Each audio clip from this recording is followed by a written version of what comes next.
Hi, everyone, and welcome. I'm Lois Jones, Digital Communications Specialist and AI Solutions Architect here at Senior Living Smart.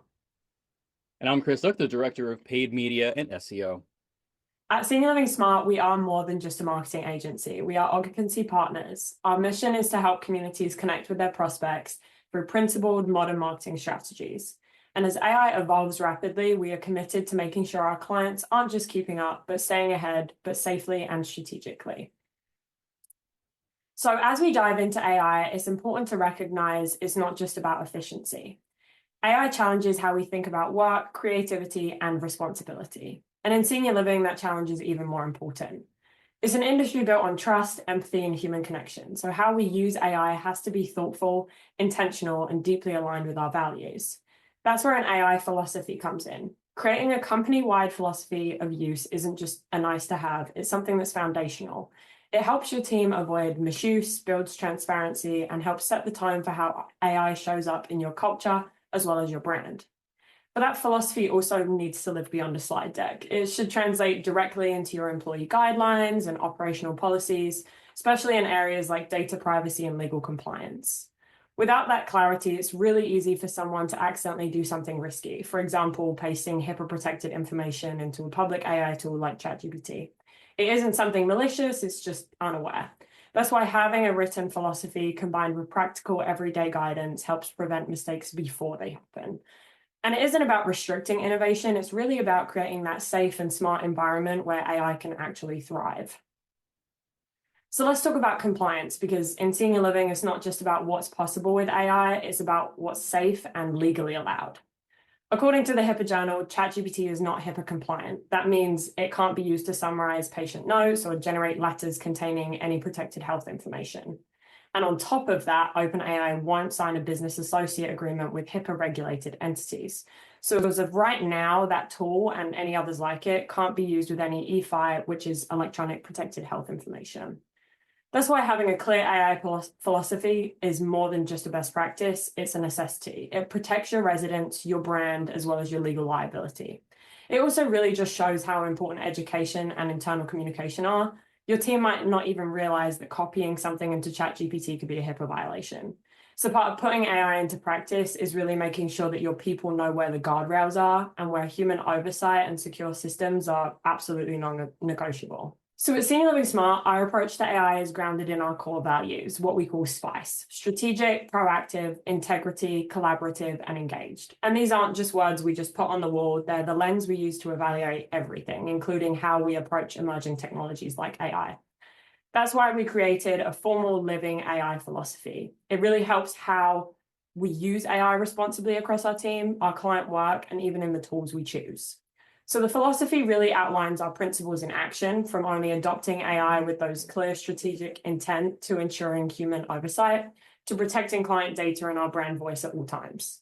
It also covers how we live it, with practical steps like tool evaluations, team training, and educating our clients on where AI fits into their marketing goals. Now, again, it isn't about slowing down innovation, it's about building the confidence and clarity to move forward safely and strategically. Because in a space like senior living, where empathy and trust are at the core of everything, the way we use AI really matters. So let's talk about what this actually looks like in real life, because having an AI philosophy is great, but it only matters if you put it into practice. Starts at the leadership level. So before you dive into those tools or tactics, you have to make sure your team is aligned. And that means staying informed, what's happening in AI, what regulations are coming, and what risks we need to plan for. From there, we can then define the beliefs. What do you believe AI is for? What role should it play in your organization? And then, of course, just as importantly, what should it never replace? Once those beliefs are clear, set internal guardrails. Think of this kind of as like your AI traffic signals. So giving your team permission to move, but with boundaries that protect your brand, your voice, and your values. Then it's about using AI to support, but not replace your business judgment. So you can automate the repetitive stuff like reporting or content outlines so that your team can focus on the strategy, creativity, and personalization. You can let AI inform you, but not ever make those final decisions for you. Context, empathy, ethics, that's all still human territory. And then, of course, finally, audit regularly. Check AI-generated content for tone, bias, or brand misalignment, because trust is really fragile, and in senior living, it's everything. All right. So One of the main ways that people talk about AI in general is to talk about it as a tool. And we'll actually use that word pretty frequently during this webinar to talk about AI and how you can interact with it. But the truth of the matter is that AI is a lot more than a tool. If you think of a tool, you might think of something like a hammer and use a hammer to drive a nail because it's way better than your hands. But really, AI is more like a hammer that can figure out where to hit a nail and how hard to hit it. So in that sense, it's not strictly a tool, but it's also not a replacement. And what it really comes down to is that AI becomes more of a collaborator. You can even think of it as if you're going to work with a freelancer. You wouldn't necessarily give the freelancer the keys to your business to make important decisions, but you will tell them the details on the things that they need to do to help your business move forward. So in that sense, AI can be a brainstorming partner, it can be a headline generator, it can be a second set of eyes for editing, but only if you are the one driving it at the helm to give it clarity. So in general, when we think of AI like a collaborator, we can approach it much more thoughtfully than thinking of it as a tool. We will ask it better questions, we can review input more carefully, and really the main thing to come out of this is that we discover that we continue to value human judgment as opposed to just whatever AI spits out. This mindset shift matters because, especially in senior living, as Lois was saying, we have to ensure that we keep empathy, warmth, and trust close to the core of what we do. So in this sense, it's great to encourage your team to think about whether AI has ever given a response that has surprised or inspired them, because that's a moment that it can stop being a tool and start acting more like a collaborator. So when it comes to ethical considerations, as we said several times already, trust is central to everything. So as you bring AI into your processes, you will also start to learn how to use it in a way that is both effective internally, but also in a way that you can recognize its limitations. So AI is really only as useful as the person who is guiding it. If we use it blindly and just copy paste whatever it gives us, it can erode trust instead of building it. And in senior living, trust is everything, especially when you consider things like referrals or professional connections and things like that. So that trust has to be carried through AI. And it's important to know that even with how confident AI can sound sometimes, which may sound a little bit weird to describe AI as confident, but that's truly how it can present itself. AI isn't all-knowing. Excuse me. It can make mistakes, and when people instinctively trust AI without questioning it, it can become very dangerous.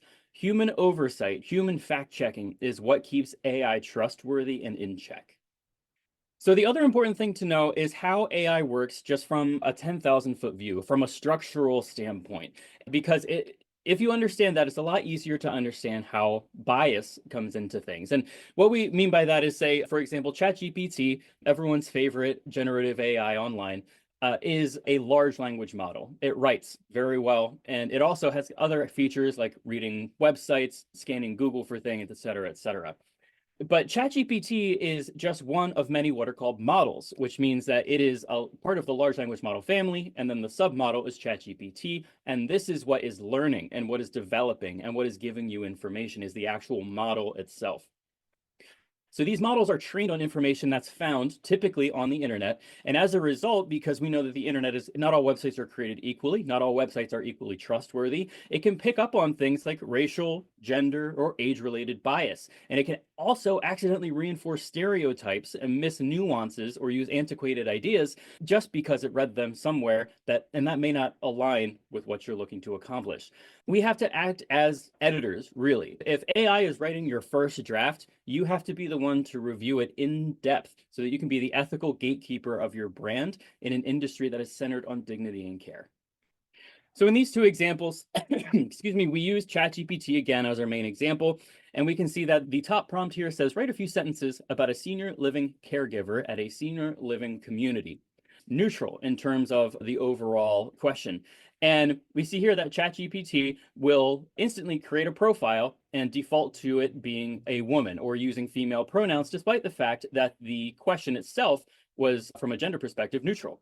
So this can go back to issues of ChatGPT reading things and coming up with its own bias of saying, oh, if a senior living caregiver must be a woman or something to that effect. Or even if it didn't think that in the first place, it can still give that impression, which can still be harmful to your brand or internally. So in addition, down here at the second example, we see describe a typical senior living resident as the prompt. Again, completely neutral. And what we see here is that even in the first sentence, we see the phrase often frail and requiring daily assistance with basic tasks like bathing, dressing, and eating. So keep in mind that we did not ask about assisted living or memory care, just senior living in general. So we can see here that ChatGPT is completely neglecting the concept of independent living as it is considering senior living. ChatGPT's understanding seems to be rooted in the idea that somebody would only enter a senior living community if they needed help with something. And as the industry itself, we know that is simply not the case. Another consideration here is going to be transparency. So in addition to being able to be trustworthy, in addition to being able to use things from a non-biased standpoint, you also have to be very forthright in what you're doing with AI. So be clear when AI is assisting your work, whether that's internally or externally, just to make sure that people know that you have nothing to hide and that you are working or building team alignment internally. And if AI helps to write a blog or assist in a campaign concept, for example, own it and be sure that it is human reviewed, but also make sure that you can leverage that as you move forward. In a nutshell, transparency just builds confidence in your brand and the integrity of your content. If you tell people that you're using AI with human reviewers, it is much better for them to hear that upfront than for them to discover that you have used AI to write something and for them to have no context about it. So once your team is aligned and you've defined that AI philosophy, the next step is embedding it into the foundation of your business. So that means putting it into your actual infrastructure, starting with your employee handbook. So AI guidelines should really just help clarify how tools can and also should not be used. And this protects you and your employees from accidental misuse, like someone pasting FI into ChatGPT or even unintentionally misrepresenting your community's voice. And your privacy policy also needs to evolve. With more AI tools collecting or interacting with data, it's really critical to disclose how a user and prospect information might be processed, especially with regulations changing really quickly. Transparency, as Chris was just mentioning, is key. And then finally, client contracts. These need to define content ownership, review processes, and whether AI-generated content will be labeled or disclosed. Everyone should be on the same page about what's created, by whom, and how it will be checked for quality and compliance. Because at the end of the day, AI isn't just a creative tool or a collaborator. It's a risk management conversation, a legal conversation, and a brand trust conversation. So at this point, it's clear AI isn't someday technology. It's already here, whether it's writing email summaries, powering chatbots, or helping generate your content. And that means your company policies, especially your contracts, privacy policies, employee handbooks, as I just mentioned, have to keep up. It's not just about compliance, it's about protecting your data, your people, and your brand voice. So as you review or update your documents, these are some key issues to consider. Intellectual property, content ownerships, hallucination, bias, and even third-party tools in your vendor stacks. So we just put together a few quick examples. So for your employee handbook, you can include guidance on responsible AI use, content validation steps, and a reminder, of course, not to put any private or sensitive info into these tools.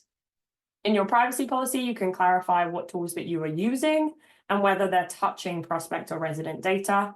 And then in client contracts, you need to make sure it's crystal clear who owns that AI-generated output, and then whether AI-assisted content needs to be, again, disclosed or labeled. And these updates don't just protect your organization, but they build trust with your clients, with your prospects, and your partners as well. So before we jump into our demo, it's really important to understand something fundamental. AI is not traditional search. It doesn't look up answers from a static database. Instead, it uses predictive models to generate responses based on patterns, probabilities, and the data it was trained on.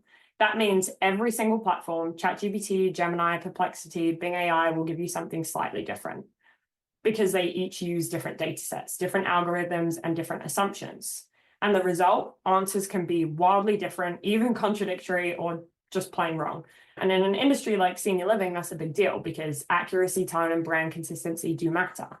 When your content represents people's lives and care choices, there's very little margin for error. And that's why AI oversight is so important, not just to avoid factual errors, but to make sure what you say still reflects your values. So let's dig a little bit deeper into AI search because it's not just a new version of Google, it's fundamentally different. Traditional search engines pull information from index pages on the web, but AI search generates its answers in real time based on patterns and training data.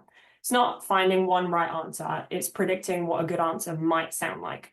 And that can be useful, but it's also risky, especially when you're in a space like senior living.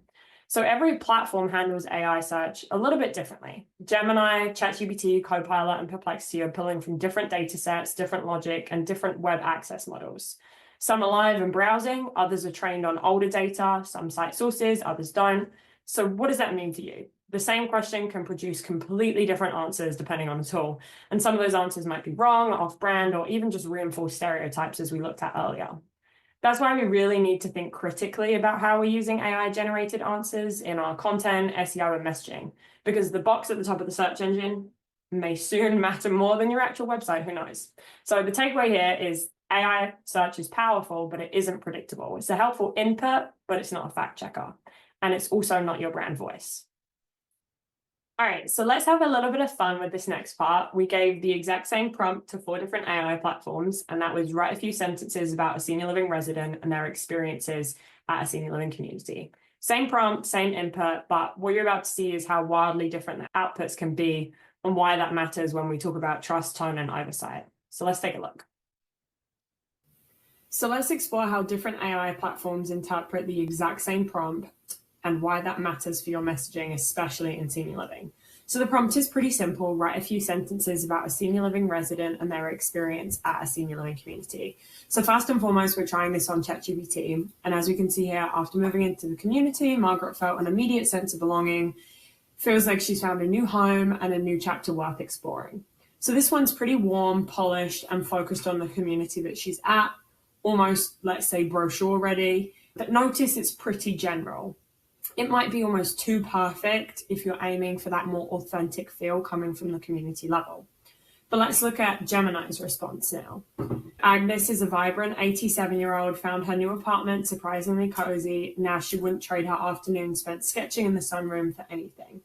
So this version adds a little bit more personality and detail. Agnes feels more like a real person, but it also opens up the door to assumptions like age stereotypes, being 87, or lifestyle tropes that, may or may not match your brand tone or the resident experience. So it's really important to make sure when we're doing these, we're not just hitting copy and paste and sending it somewhere. We are going through and we're making it applicable to that community specifically, or that resident specifically if you're targeting a certain resident.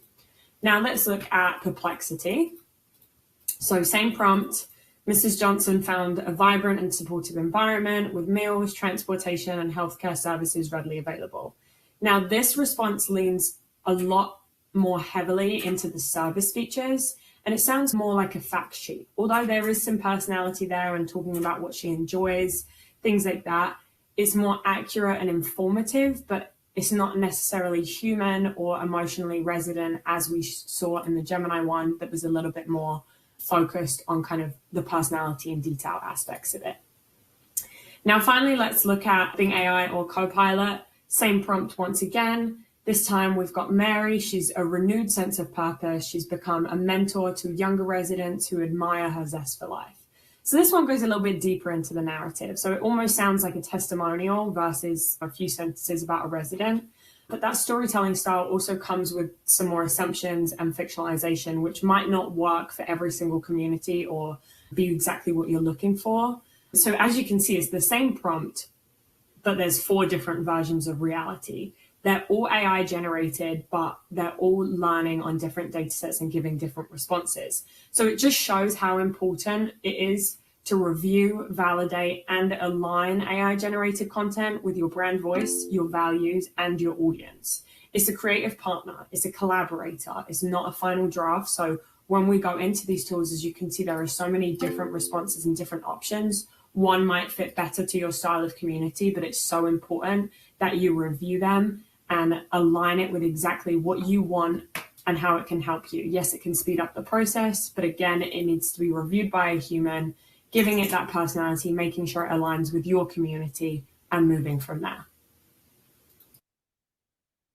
Great, so what did we see? Some versions were emotional, some were overly polished, and other just defaulted to some generic features or even just stereotypes. And the key point is none of them are wrong, but none of them are 100% right either.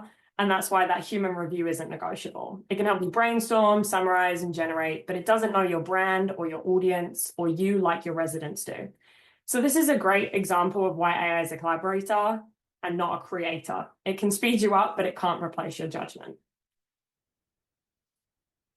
So what did we learn from all of this? First, AI can be a powerful assistant, or a collaborator, but it's not magic. It doesn't know your brand voice, your values, and your audience unless you guide it to. There are some questions that we do encourage you ask anytime that you're using AI. Does this reflect our community's values? Is there any bias, assumption, or stereotype being introduced? Is the content polished but off-brand? And would I hit publish without hesitation? And here's the truth, style doesn't equal truth. Even polished content can mislead or misrepresent if it isn't reviewed with care. That's why every AI output, again, especially in senior living, needs a second set of human eyes for tone, for bias, for brand alignment, and ultimately in the end, for trust. AI is here to help us move faster, but you are still the strategist. It's a collaborator, not your editor-in-chief. So with that in mind, what do we actually do with AI? And when you're looking to introduce it into your company, the idea is going to be introduction. So the crucial part of understanding how to introduce AI into a community or an overarching company is to use the concept of AI literacy. And what that means is just understanding what AI represents, how people perceive it, and then how you can also read into results, edit them, just like Lois was saying. AI literacy is important because tools, collaborators, etc., they don't create transformation. People do. And people who are strategists, people who are looking at a bigger picture. Again, AI can be a freelancer, but it's not going to be the person telling you what you should do this quarter. And AI anxiety is quite real. There's a lot of fear of job loss. There's a lot of fear of falling behind. There's fear of being replaced. Marketing is certainly one area where people feel that. And then also as robotics get more sophisticated and as there are more demonstrations of what AI can do, certainly there are other concerns around even caretaking or even jobs that may be considered entry level for communities.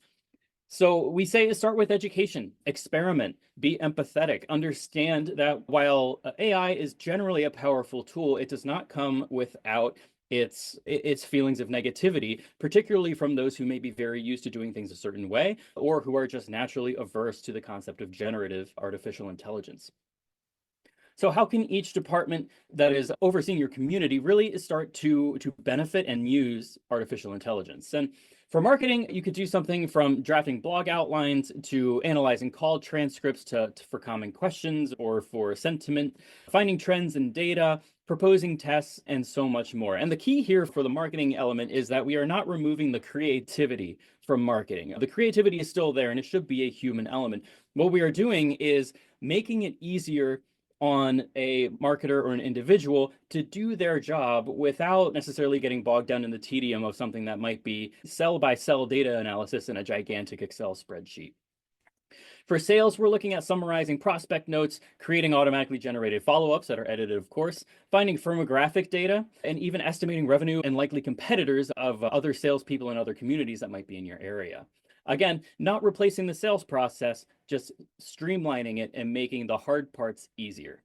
And finally, for operations, you can automate internal workflows or FAQs, troubleshoot workflow steps, tweak your best practices and make them more appropriate for the senior living industry today and where it might be going tomorrow. And again, not taking the brilliance or the strategy out of operations, just making it simpler to make operations happen. So with that, we like to say that AI needs guardrails. And the main reason is that AI evolves quickly and is evolving quickly. It can change on a dime. And the fact of the matter is that unless you are the person introducing those changes, you don't know what is coming down the pipeline.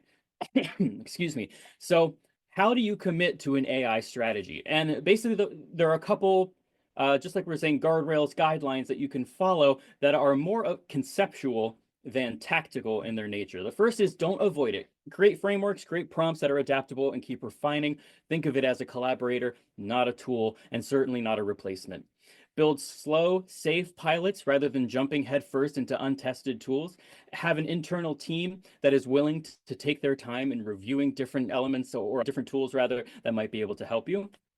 And to that point, establish that team, that AI council, that group that is dedicated to reviewing tools and opportunities, whether you have to make new role descriptions or just add it to somebody's current job who may just have a natural interest or curiosity about AI in general. Keep it small, but make it meaningful and allow it to scale when needed, because at the end of the day, we've never seen anything quite like artificial intelligence in our lives before. This is a landmark accomplishment in human ingenuity and digital progress. So having the ability to scale, having the ability to stay open to change is going to be crucial because it is moving, and it is moving again very quickly. To help manage all of that, because that's a lot, to help manage that, we recommend using project tracking software such as you may have heard of ClickUp or Monday or anything along those lines. And keep in mind a couple things. What is the goal of using a tool or investigating a new element of AI? Who is the person on your team who's responsible for it? And what does the review process look like? And last, and perhaps most importantly, make debriefing the norm. Allow your AI counselor group to meet regularly so that they can go through all of the hard parts, figure out all of the tweaks, create new theories and ideas on how it can help your business, and then have them also speak with your leadership team, with different department heads. Make sure that information that they learn and the opportunities that they find are disseminated throughout your company and community. So one of the other things that Guardrails helps you to do is to prevent what may be innovation paralysis, or you may have heard called in the past analysis paralysis. So what we're trying to do with Guardrails is stride the line between moving so fast that you cause distrust and misuse AI to moving so slowly that you miss out on opportunities. So again, these internal rules and guardrails become so much more important, especially when, again, keeping the mindset of AI as a collaborator. But create a space, perhaps even within your AI council, that is a safe space for experimentation. Don't risk anything public facing. Allow them to play around with what might be your brand voice and even checking to see what might be a violation of compliance before really rolling out a full AI experience to a department, the rest of the company, or whatever it may be. Also, take the time to clarify and put in writing what is allowed for your AI council to investigate. What do you want to avoid at all costs? And just off the top of my head, I know there are quite a number of people out there who would say that they don't want to use image generating AI because they don't want to see pictures of people with 6 fingers and things like that. So put that in writing. Say, hey, we're only going to work with large language models and text-based AI. We do not want the image stuff. Classify that as off limits, and then make sure that for whatever is allowed, that you have somebody who owns the process of evaluating tools. And then even further than that, an individual who owns the investigation into that tool specifically. So focus on those low risk, high impact use cases like marketing automation, ideation, reporting, and data analysis, because those can be the great first steps to take to really breaking some new ground. And finally, we really can't stress this enough. Use a documented philosophy and team training to build confidence and prevent confusion, and most importantly, prevent fear. So for our roadmap, we broke everything down into a fun acrostic of DRAFT, D-R-A-F-T. First, define your philosophy, then rework your policies, adapt to AI search, finalize a team training plan, and test and update your methods as AI evolves. This 5-step acrostic really encompasses everything that we've gone through today from start to finish, beginning again with that philosophy and ending with the practical investigation of how AI can help your company. So thank you guys so much for spending time with us today. We understand that AI can feel very overwhelming at times, but we hope that you walk away with not just information, but also confidence and clarity. At Senior Living Smart, we do believe that AI done right isn't just about replacing people, it's about amplifying that human touch that makes senior living so special. And if you have any questions about anything we shared today, or if you're just looking for some general guidance or anything, we're always here to help, and you can reach out to me directly. And I'd love to keep the conversation going. So thank you again. And here's to using AI thoughtfully, strategically, and smartly.